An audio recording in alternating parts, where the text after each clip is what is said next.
banks censoring your ability to buy cryptocurrencies, as well as a look at a few charts and a few price predictions. Now, I want to start off this conversation here by talking about Wells Fargo.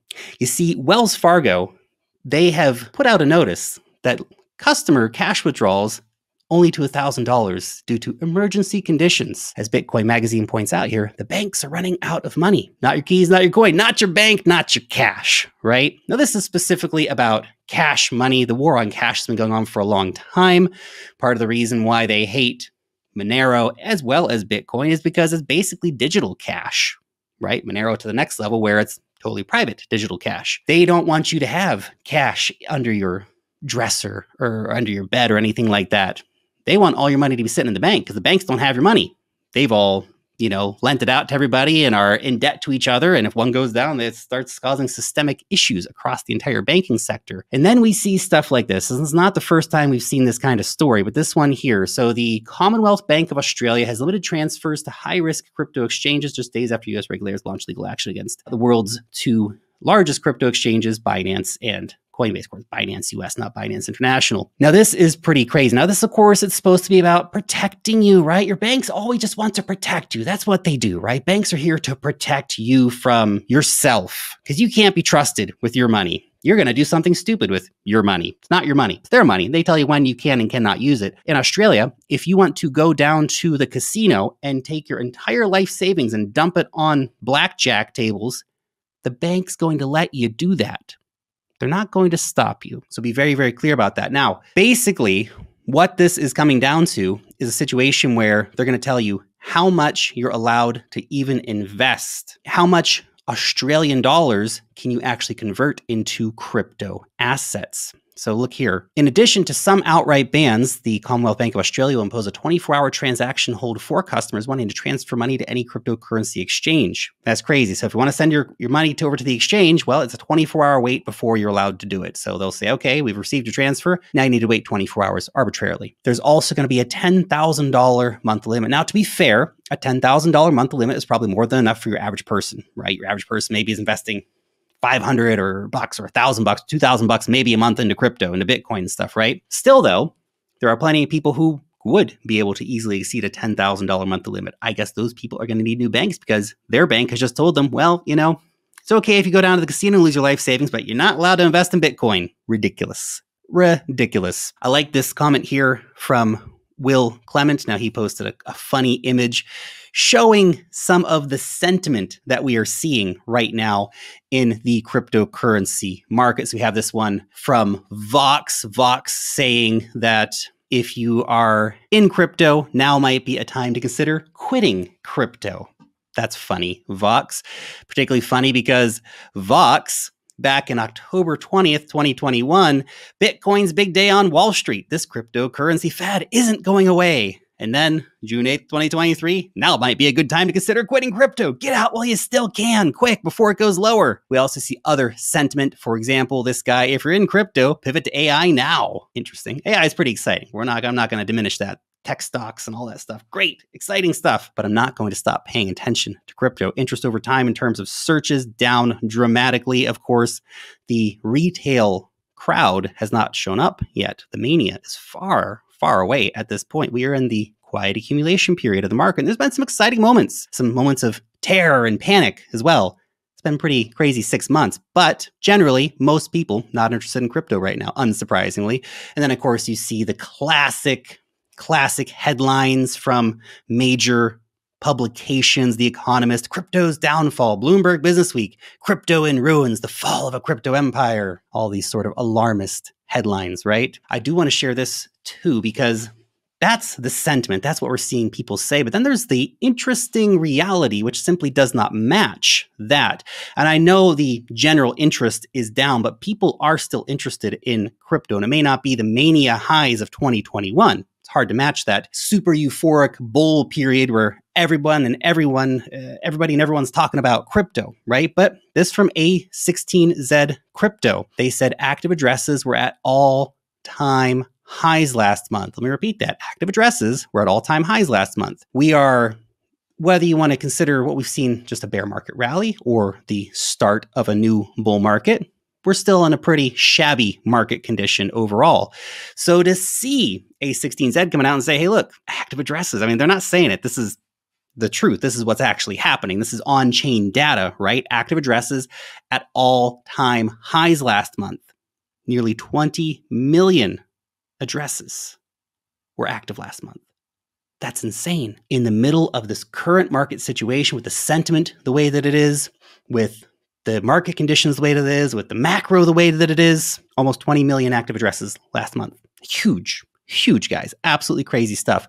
Now, before we break down a few more charts and price predictions for you, if you are not yet over on BYBIT, you need to get yourself an account. It is the best exchange for trading cryptocurrency futures. They got a crazy good spot altcoin market as well.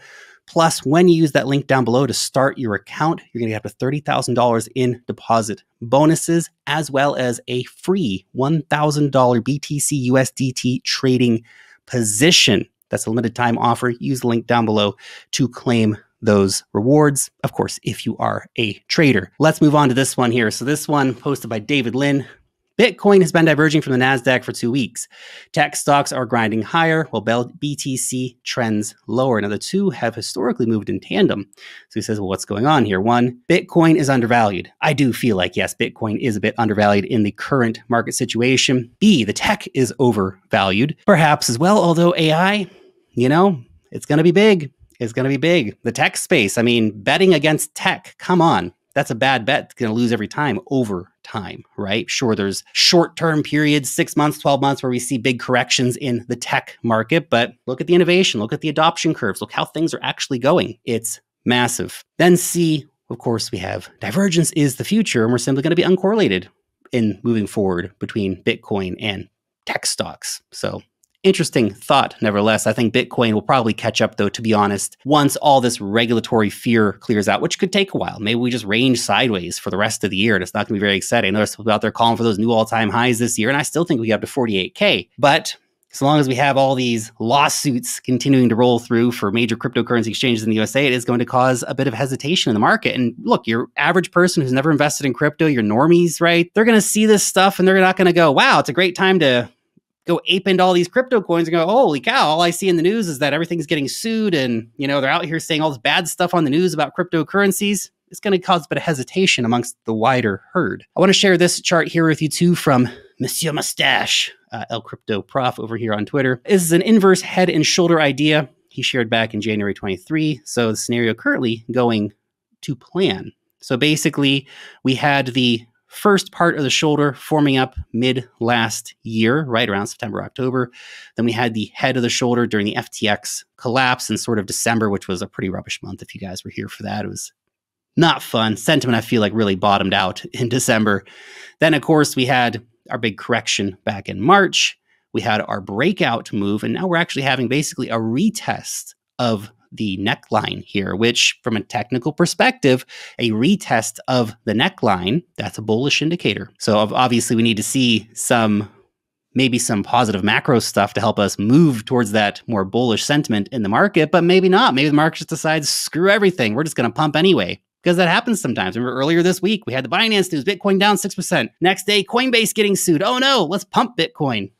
So you get that too. It's a bit of a mixed bag sometimes. JP Morgan out here making price predictions for Bitcoin, saying that the fair price for Bitcoin right now should be around $45,000, assuming that, hey, look, if we see some kind of correlation with gold here, gold being $2,000 an ounce right now, perhaps Bitcoin's a bit of a tech savvy proxy for that. Well, we think the fair price for Bitcoin is around $45,000, which is pretty cool. I dig that. I certainly like that prediction, although I don't love agreeing with JP Morgan. But yeah, 45,000, sure. 48,000, still my target for this year. Would be great to see. If I'm wrong, well, say la vie. If you guys want to pump it up to 100K and a new all-time high, well, I'm here for that too. Okay, we could do that as well. That's fine.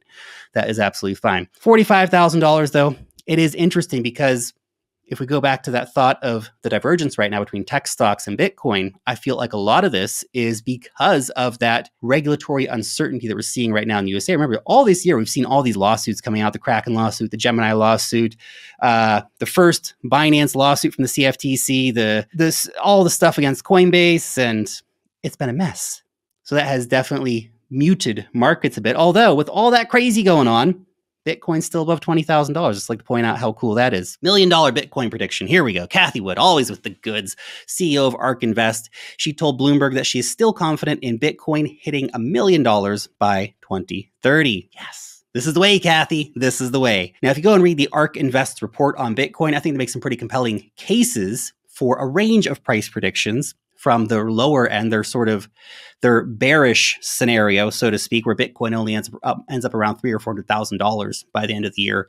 Their sort of mid-range scenario where it's sort of like $600,000 to $800,000, and then their bullish scenario where we see broad adoption for Bitcoin in payments, in nation state coffers, in more companies adopting it, et cetera, et cetera. That's what gets us over $1 million Bitcoin. 7 years away. It could happen. It could happen. You know, if we get up to $250,000 by the end of the decade, I'm happy with that too. That's massive considering where we are. And that's a 10x by the end of the decade. Crazy. And chances are it's going to be a heck of a lot more than that. When you look at all the metrics, right? You look at the amount of Bitcoin on exchanges falling all the time. When you look at the number of Bitcoin addresses holding more than one Bitcoin, rising all the time, up about 150,000 addresses in the past few months, over 1 million now. This is big stuff, guys. This is big, big stuff.